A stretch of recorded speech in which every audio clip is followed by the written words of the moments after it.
Alors attention, concernant cette marque de parquet, il y a une petite fragilité, il va falloir faire très attention, c'est au niveau du clipsage ici, avec la petite languette.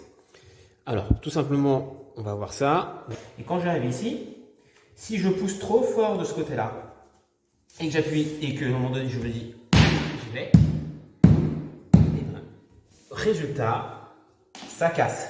Ça casse surtout si on voit que ça passe pas, j'arrive pas à l'éclipser, j'ai dit tiens, il y a un problème. Pourquoi? Du coup, on va le retirer et en le tirant, paf, on casse la petite languette de maintien qui est derrière. La petite languette qui se situe ici. C'est elle qui vient justement s'enfermer dans la petite languette blanche. Une fois que c'est cassé, on ne peut plus rien faire. La lame est foutue. Comme on voit ici, avec la gorge ici, et l'autre lame avec la petite languette blanche.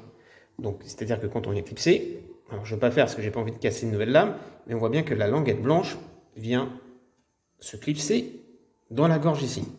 Si je prends juste une languette que j'ai retirée sur une autre lame, elle vient dedans. Je ne peux pas la bouger.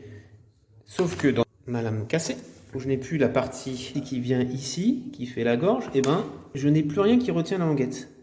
Donc c'est-à-dire elle n'est pas retenue. En haut ça va, mais le but c'est que elle peut se retirer par le haut, mais par le dessous, elle n'est plus retenue. Donc elle ne tient plus. Pour bien voir le principe, je vais simplement reprendre une lame avec sa languette. Et là, bien sûr, voilà, j'arrive à la clipser, mais elle n'est pas clipsée en fait. Elle est simplement mise comme ça. Et du coup, ça ne tient plus. Il n'y a plus rien qui tient.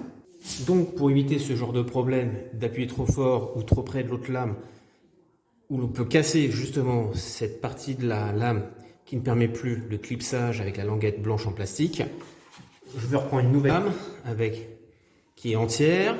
Et là, il va falloir être assez minutieux et délicat. Je la repositionne comme d'habitude. Je la fais plisser pour voir qu'il n'y a pas de problème. Je la coince sans trop forcer ici. Voilà.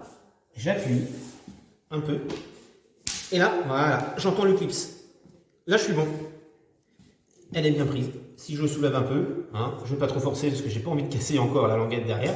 Mais elle tient, elle ne bougera plus. Donc, il faut faire très attention. Il ne faut pas taper d'un seul. Si on tape d'un seul coup et qu'elle est mal positionnée, ça casse et la lame est foutue. Si on veut la retirer et qu'on tire, ça va casser pareil, la lame est foutue. Il faut dans ce cas-là soulever les deux lames et la faire glisser pour éviter de casser la fameuse petite languette qui tient que sur un petit millimètre. Donc c'est très fragile, il faut faire très attention.